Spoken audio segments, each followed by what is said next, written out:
morning.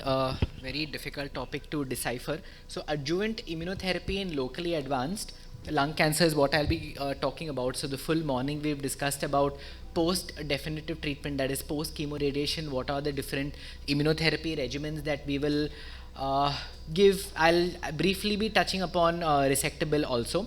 So we just spoke about what is exactly the incidence, and I think Chairperson Sir asked about the percentage of patients that you see that are in stage 3B, 3C. So the general percentage that we give is around 30%. So 20% patients come in the resectable bracket. The 30% patients come in the bracket which are unresectable and but eligible for CTRT. Eventually, the number of patients that get CTRT are definitely lesser, but 30% patients are eligible and 50 to 56% are locally advanced, are metastatic, sorry. So thus the burden of patients with locally advanced unresectable disease is high. What is important is that the 3B, 3C survivals with conventional treatment, that is CTRT, ranges anywhere between 13 to 26%. So the 5-year survivals with the conventional chemoradiation is definitely dismal. So we have discussed this all morning, but I'll quickly summarize in this graphical representation. So with the SWOG etoposide cisplatin regimen, the median overall survival was 15 months. With paclitaxel and carboplatin, it was around 24 months. With the PROCLAIM trial of pemetrexed cisplatin versus etoposide and cisplatin, it was 26.8 months versus 25 months. And paclitaxel carbo versus etoposide cisplatin, this was 23.3 months versus 20 months. So this is the survival outcomes with the conventional CTRT regimens that we use. So the burden of disease is high, the treatment with CTRT alone is not satisfactory, and therefore we need an improvement in the current treatment regimens. So how has addition of immunotherapy actually improved the survival outcomes in patients receiving chemoradiation? And there are a number of different approaches. Inductive, that is induction chemotherapy, along with induction immunotherapy, with or without chemotherapy. Along with that, in the chemoradiation phase, we can add immunotherapy, followed that by maintenance and consolidation. So slight difference in the terms whether we use maintenance or consolidation immunotherapy.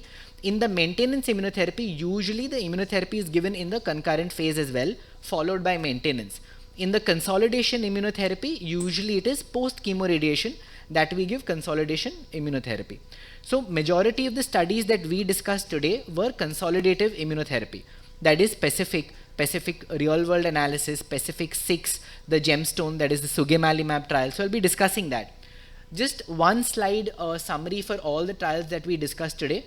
So this is the 5-year survival for the PACIFIC, and the median overall survival was 47 months versus 29 months, and there was a 10% OS benefit at 5 years. So definitely those patients who are not EGFR and ALK positive, preferably the term should be, they should not be driver mutant positive. Post chemoradiation should receive 1 year of durvalumab. This is the post hoc analysis that we were just talking about, 35 patient analysis, but no PFS benefit, no OS benefit. Although the analysis was small, but for those who are EGFR and ALK, we do not recommend giving 1 year of, or maybe adjuvant immunotherapy, we do not recommend giving. This is the PACIFIC R study, and in the PACIFIC R study, it was a retrospective analysis, but it was a 1,400 patient analysis. So huge analysis of the patients who got initial early access program durvalumab, and the median overall survival and the PFS was slightly better as compared to the PACIFIC.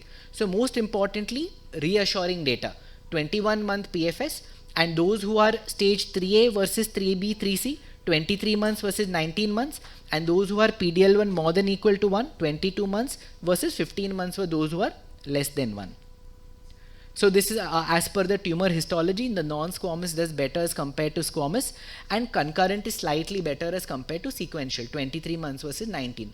What is most important is the adverse events. So 16.5% patients had grade 3, grade 4 adverse events needing permanent discontinuation. Of that, roughly 10% was because of radiation-induced pneumonitis. So important numbers. I'll be talking about the timeline also in the slides that come subsequently. So this is the phase 2 PACIFIC 6 trial. So the problem with the PACIFIC 6 was The number of patients who were more than 65 years of age, the number of patients who were frail were higher, and they also included patients who are having ECOG PS2. So therefore the median PFS and the median OS that we can see is slightly lesser than the PACIFIC and the PACIFIC-R trial.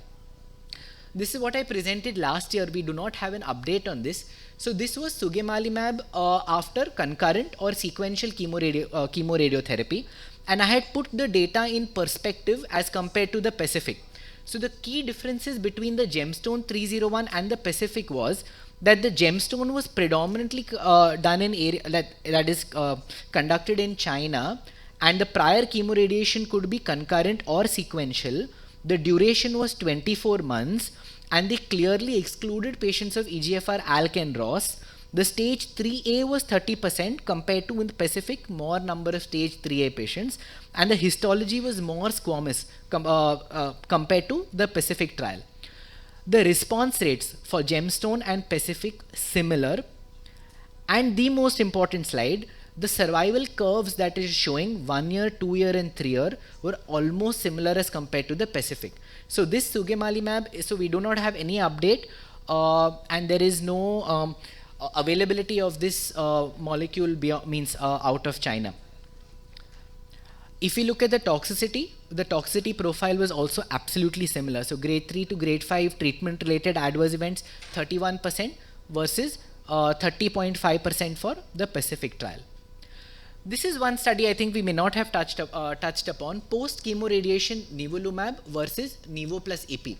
So we exactly don't know what is the optimal duration, whether it's 6 months as per this trial, 12 months as per PACIFIC, 24 months as per Gemstone.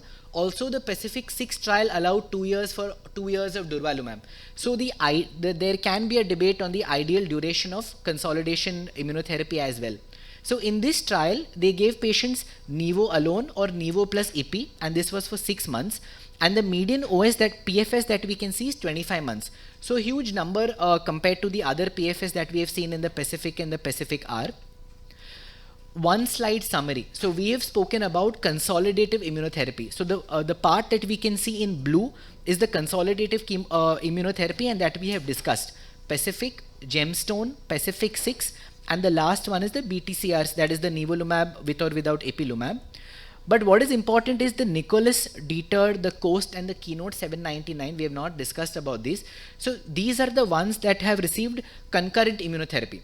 That is immunotherapy along with chemoradiation followed by immunotherapy maintenance. So I'll just briefly in just one line mention about this. So in Nicholas trial, they gave nivolumab along with chemotherapy followed by nivolumab for 1 year. The PFS was 12 months and the OS was 38 months.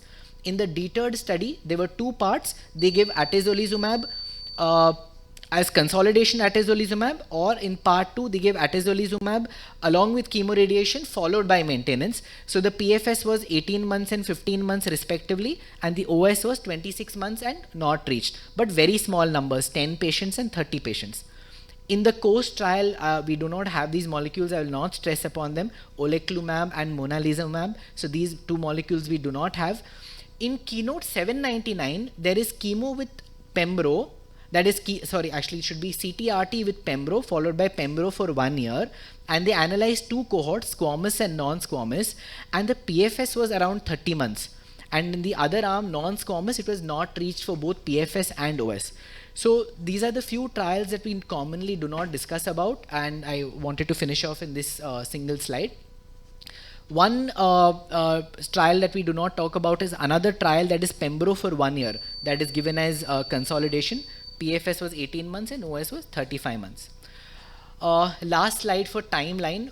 This is practical for all the students. Post CTRT completion, RT induced pneumonitis, normally we see 4 to 12 weeks. It may be seen as early as 1 week, but chemo induced pneumonitis normally is seen 10 to 12 weeks after initiation of immunotherapy. So there is a difference in, so sometimes we may see that 1 cycle of immunotherapy or 2 cycles is given and the pneumonitis has started. So we should know the temporal association of development of pneumonitis. For, I'm not going to discuss this in detail. For resectable NSCLC, we have the IMpower 10 and the Keynote Pearls. I think we've discussed this in detail yesterday and today. So with this, thank you. Thank you. Thank you, Manit, for a wonderful talk. And if there are any questions, something? Yes, sir, please. Were all the equations able to finish the immunotherapy concurrently with that number of patients taken who completed the treatment? Yes, actually, very good question, because the number of patients who complete only adjuvant immunotherapy are 50%. So that's a very important number, that around only 60 to 70% could complete when immunotherapy was added. So there is a certain number of patients who are going to be excluded after the chemo, radiation plus immunotherapy phase. So, yeah. Thank you.